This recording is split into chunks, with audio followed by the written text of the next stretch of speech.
Hello dear students, ये काफ़ी important question है यूपीएससी, पीसीएस और आरओ के लिए। ये काफ़ी इंपॉर्टेंट है क्योंकि मैंने ऐसे क्वेश्चंस, ऐसे टॉपिक्स मैंने कवर किए हैं जो हर बार पूछे जाते हैं और हिस्ट्री में यहाँ से क्वेश्चन बहुत बार पूछे गए हैं।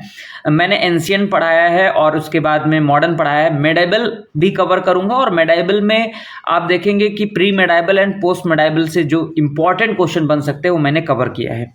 तो विदाउट एनी डिले हम इसको कंटिन्यू करते हैं। लगभग 1000 क्वेश्चन मैंने कराए हैं। ये ऐसे क्वेश्चन है जो हर बार पूछे जाते हैं और आएंगे, आपको जरूर एग्जाम में मिलेंगे। पहला क्वेश्चन है, मध्यकालीन भारत के निम्नलिखित शासकों में से किसने पुर्तगालियों को भटकल में एक किला बनाने की अनुमति दी थी? तो इसका राइट आंसर क्या होगा? आपका होगा ए। ठीक है, कृष्णदेवराय।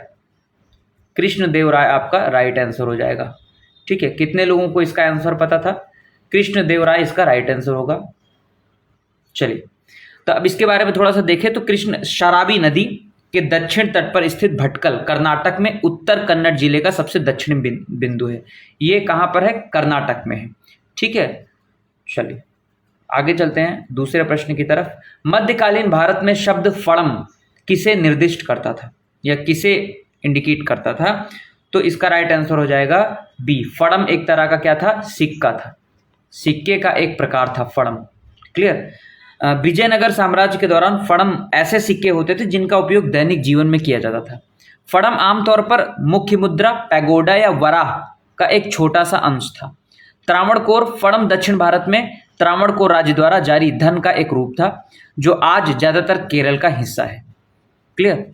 नेक्स्ट क्वेश्चन की तरफ आगे बढ़े। तीसरा प्रश्न है, निम्नलिखित युग्मों पर विचार करिए। एक तरफ राजा है, दूसरी तरफ राजवंश है। तो तीसरे का राइट आंसर क्या हो जाएगा? बताना है आपको। तीसरे का राइट आंसर आपका हो जाएगा बी। केवल 2 युग्म आपके सही हैं। तो अब इसमें से कौन कौन सा सही है? पहले देखते हैं कि पहला युग्म देखते हैं क्या है।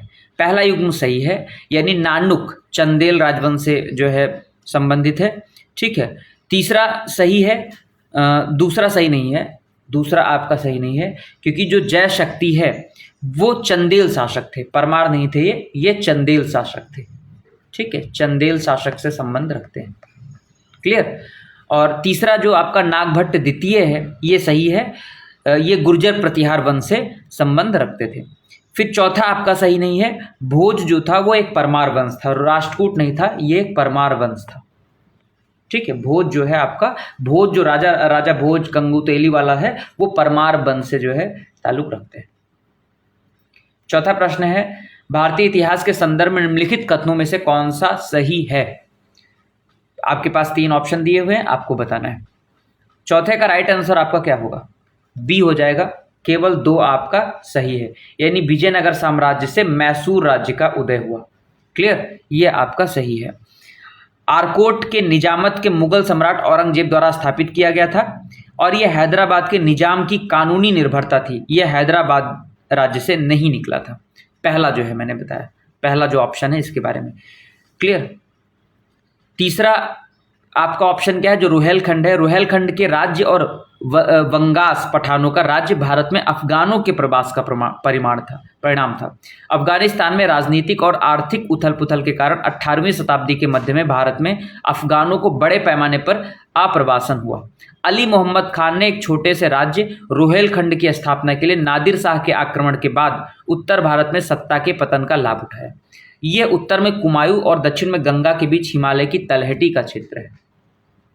चलिए 5वें प्रश्न की तरफ आगे बढ़ते हैं।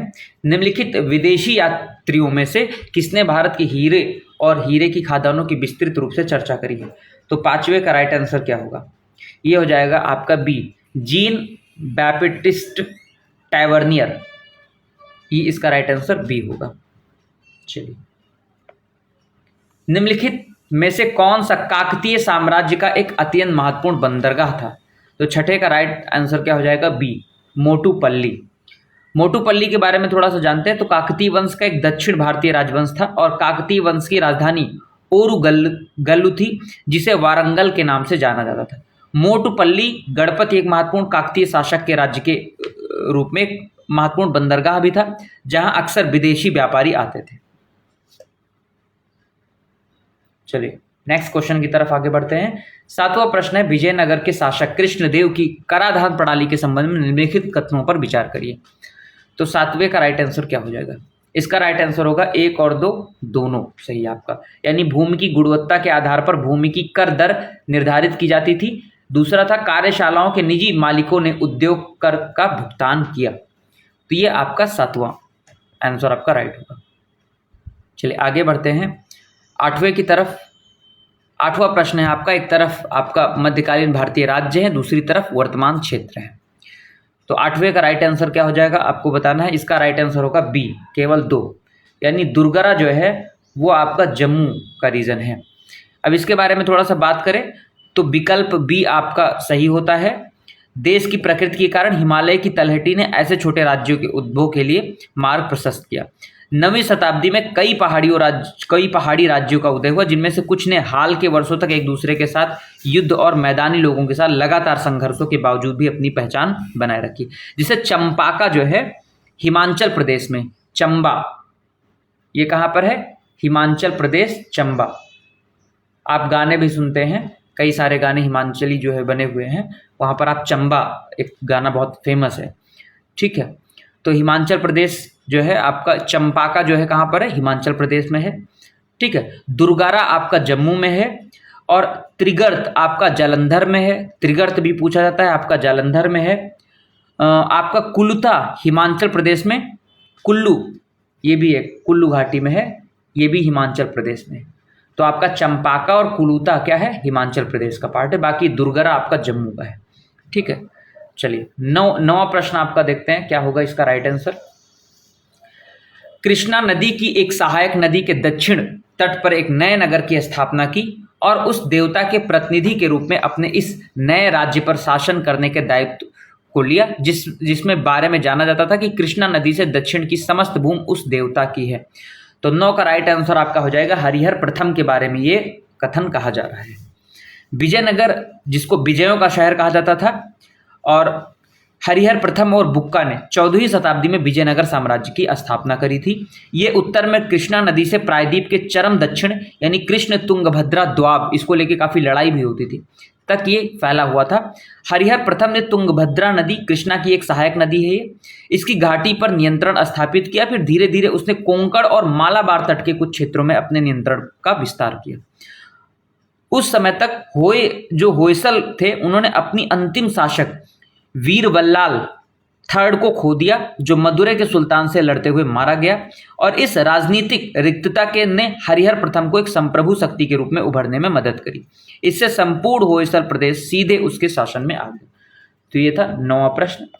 अब हम चलते हैं 10वें प्रश्न की तरफ। मध्यकालीन भारत में महात्तर और पट्टकिल पदनाम किनके लिए प्रयुक्त किए जाते हैं? काफी इंपॉर्टेंट हो जाता है आपका 10वां। तो आपको बताना है इसका राइट आंसर क्या होगा। इसका राइट आंसर आपका हो जाएगा बी। एक चीज और है कि अगर आपको लग रहा है कि थोड़ा मैं स्लो पढ़ा रहा हूं, तो आप 1.5x पे करके देखेंगे तो आपका टाइम बचेगा। तो 10 का जो राइट आंसर होगा बी होगा। महत्तर का अर्थ है प्रधान या प्रमुख या सबसे बुजुर्ग आदमी और सबसे सम्मानित व्यक्ति। मध्यकालीन भारत में महत्तर अग्रहारों के बीच मुखिया थे, यानी एक अग्रहार के मालिक जो ब्राह्मणों के कब्जे में किराया मुक्त गांव होता था। और उसके बाद में पट्टकिल का अर्थ है ग्राम प्रधान। पट्टकिल का क्या मतलब होता है? ग्राम प्रधान। ये ग्राम प्रधान होता था पट्टकिल। क्लियर?